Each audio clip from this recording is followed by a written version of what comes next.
so on. What?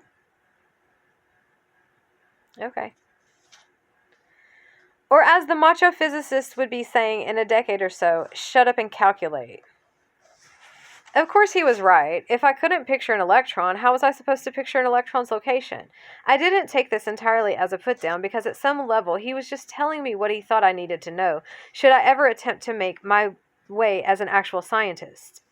Don't blather about unseen and unseeable things. Be a good apprentice. Do what you're told. Men should not lead. I'm sorry, but you shouldn't lead any field of study. You just shouldn't. But I couldn't resist the obvious next sally on the matter of measurements. Can we really trust them? I offered the Heisenberg uncertainty principle, or whatever remedial version of it I had absorbed, which no matter how crudely expressed should still have been recognizable to any reader of Scientific American. The act of observing changes the thing that is being observed. Hello? You guys still haven't learned this after all these years, have you? And what could it mean to measure, say, the location of something that's in two places at once? Here his face hardened ever so slightly, causing the whole scene to shift from suburban father-daughter conversation to something so stark it could have been lifted from an ancient Greek drama, say Oedipus Rex, only with me in the title role. I know I was not his actual son, only a botched reincarnation in which his magnificent genius mind had been misplaced in a female body, where it was dragged down and eroded by the hormonal tides. It's so ridiculous how you guys had us thinking that we were less than you when we've been more than you the whole entire time. In fact, we create you. You don't create us. You can't create us. That's why you had to steal us and enslave us. We create you.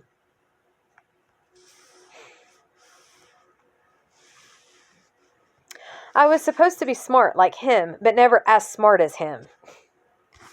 I was supposed to ask questions, but only answerable ones that gave him a chance to demonstrate his superior logic and education.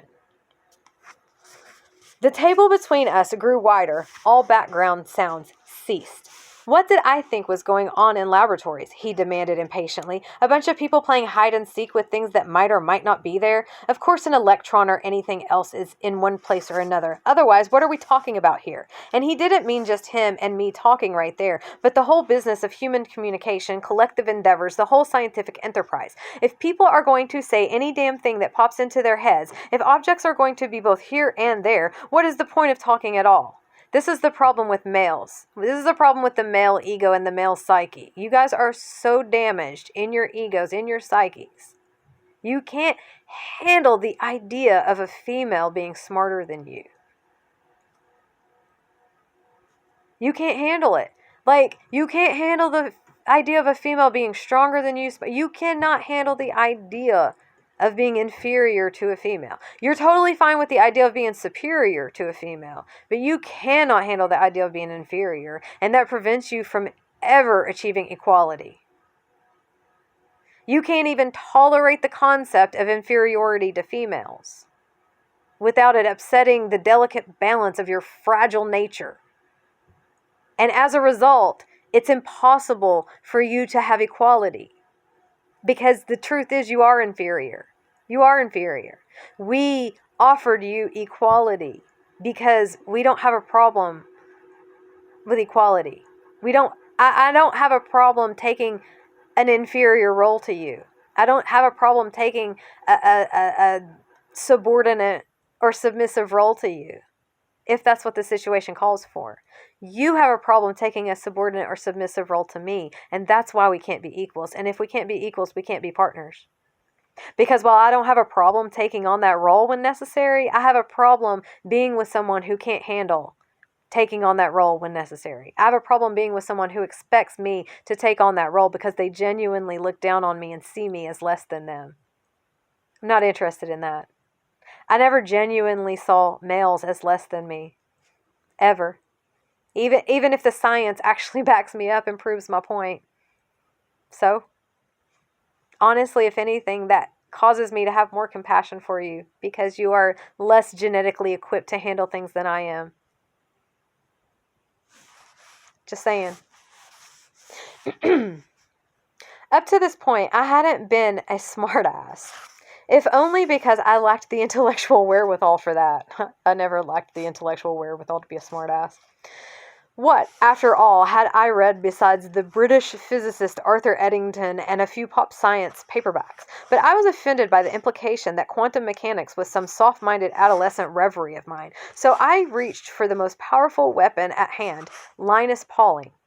I knew he was one of my father's scientific heroes. We may even have had one of his books in the house, but Pauling was a quantum chemist. I pointed out mercilessly, and from what I could tell, he had done a great deal to advance this shifty new view of electrons. The covalent bonds between carbon atoms, for example. These could not be explained by a physics of hard little particles that dutifully locate themselves in one place or another. I won, I guess, if it's possible to win a contest in which the father you love or some idealized version of him is destroyed. He turned away from me and stared out of the room toward the living room window, his face blank and his shoulders slumped. This wasn't a dismissal. It was just how he got when he pulled into himself, legs crossed, arms crossed over the topmost leg, eyes as blue and empty as the morning sky. My mother was right. I loved my father more than I loved her, and I didn't find out the full extent of it until that blighted day, more than 30 years later, when my siblings and I sprinkled his ashes in some murky Missouri lake near where my brother lived at the time. When the urn was passed to me, as the oldest, to begin the sprinkling, I was ambushed by a sudden rage. The lake was not wide enough or blue enough for him, the Ozarks surrounding it too worn down and paltry. We should have done this in Montana, where there were crystalline lakes that would have welcomed his gritty residue, and the mountains sharp enough to direct his soul straight up to the galaxies that had so fascinated him before the Alzheimer's took over. We might as well have been pouring him into a sewer, and this is why I cried, angry at the lake, angry at my dry-eyed brother and sister for imagining that this would be a fitting send-off, and since I knew he had never given them much reason to love him, angry at myself for crying in front of them. So what I would like to believe about that Saturday morning conversation when I was 16 or 17 is that he knew exactly what I was talking about, knew far better than I, in fact, and that he rejected the dodginess of electrons as a matter of principle in the same way that Einstein rejected the idea of a God who played dice with the universe. Exactly. Maybe he even accepted quantum mechanics as long as it was cordoned off in the realm of the tiniest things, like some kind of biochemical quirk peculiar to dwarves. But when you started messing with the substantiality of matter and the possibility of reproducible measurements, well, it was not only science that was at stake. The work that had made him a man among men years ago when the mines had been the back-breaking encounter with the hardness of things. When a man swings a... By the way, her father started out working in mines. So, yeah. I forgot that part. That was several chapters ago. He became fascinated with rocks and wanted to study geology. That was the only way that he was able to advance his education as a miner. When a man swings a pick at a rock, electrons do not dance obligingly out of the way, and however loopy it gets at its far mathematical fringes, science always has to come back to that fact. The more likely possibility is that he didn't really know what I was talking about. Maybe he just hadn't kept up.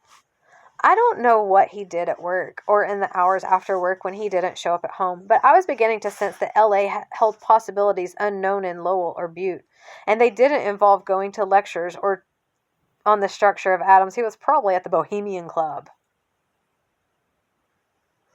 Ugh.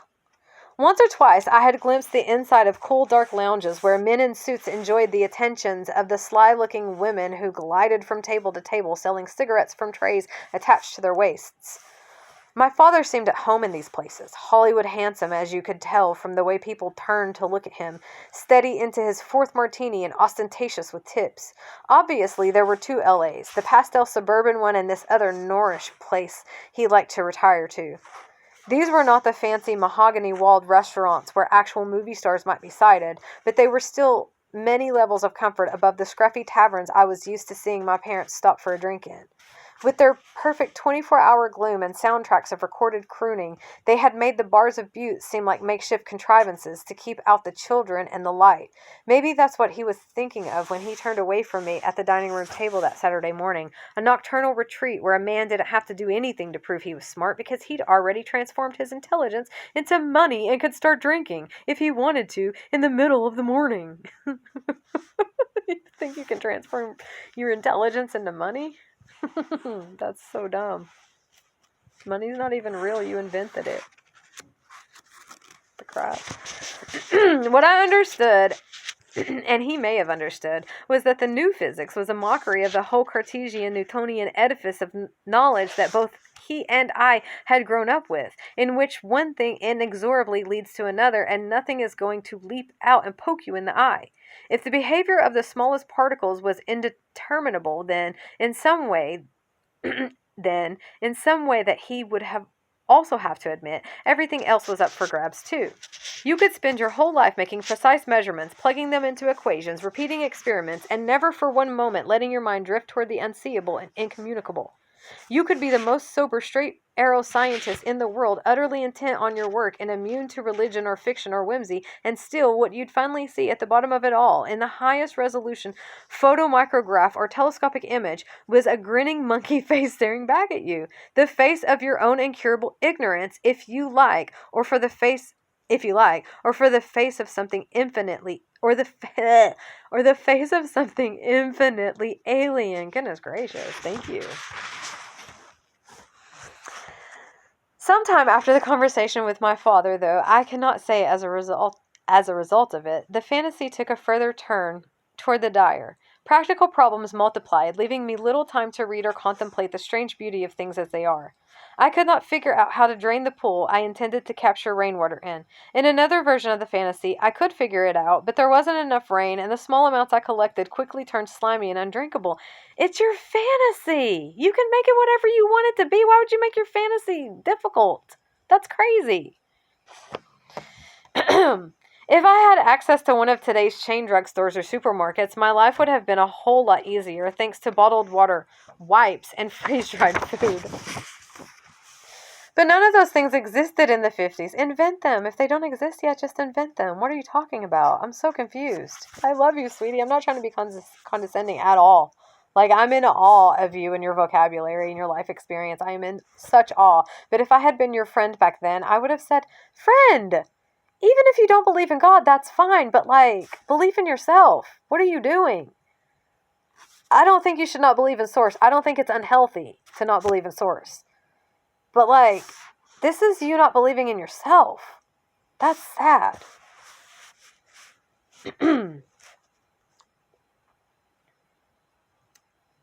But none of those things existed in the 50s, at least at the retail level. As the months went on, I became, as any deterministic science could have predicted, grubbier, skinnier, crustier.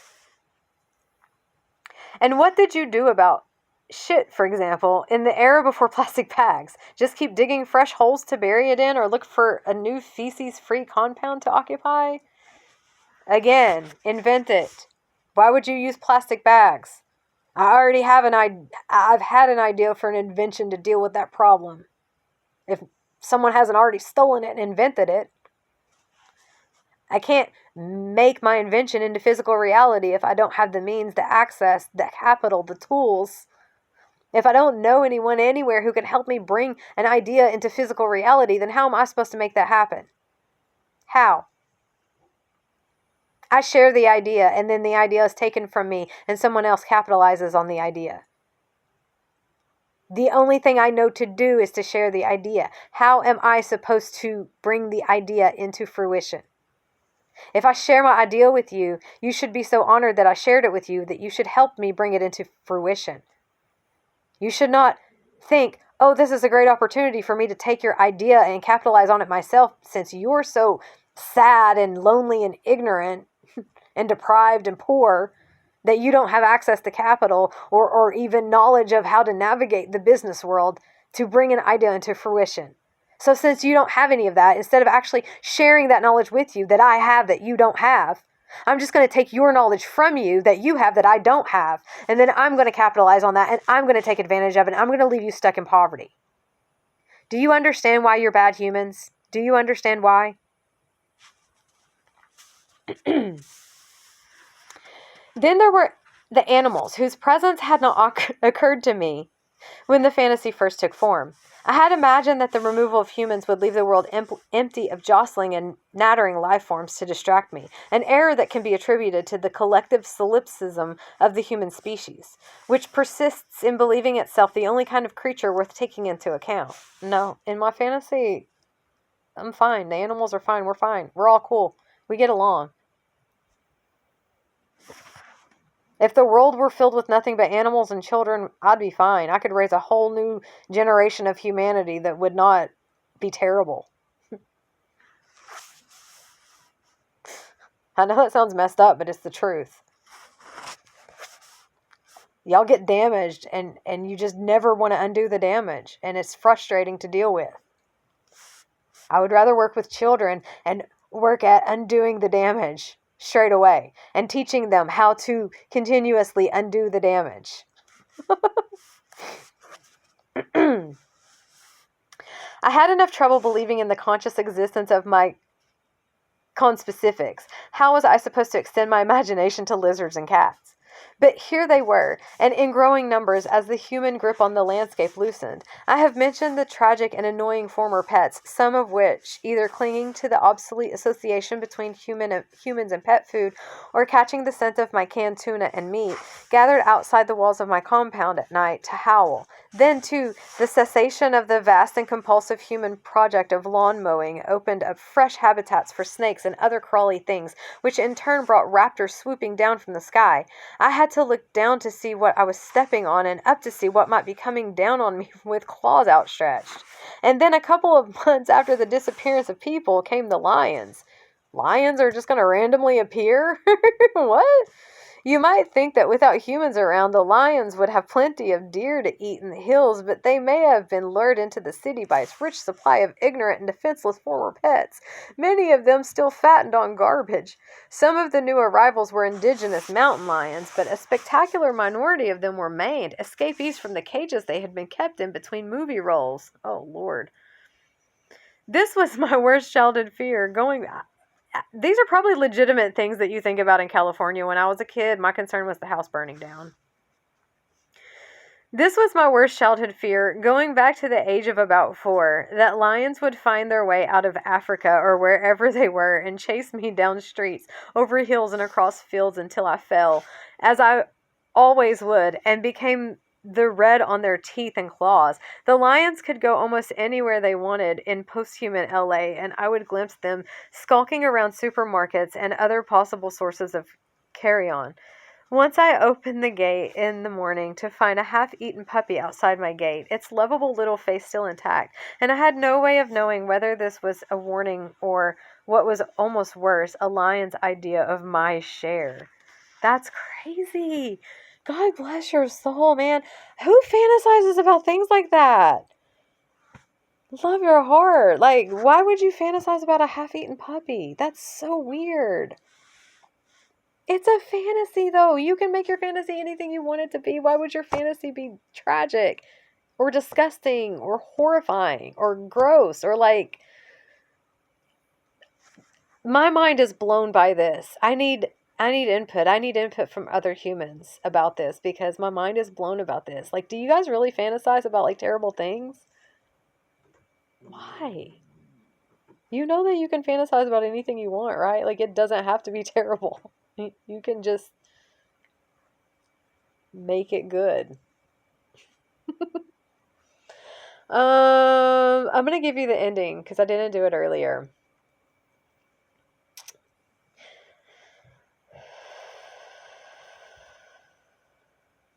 Just remember you are loved. No matter who you are, no matter where you are, no matter what you've done, you can be redeemed.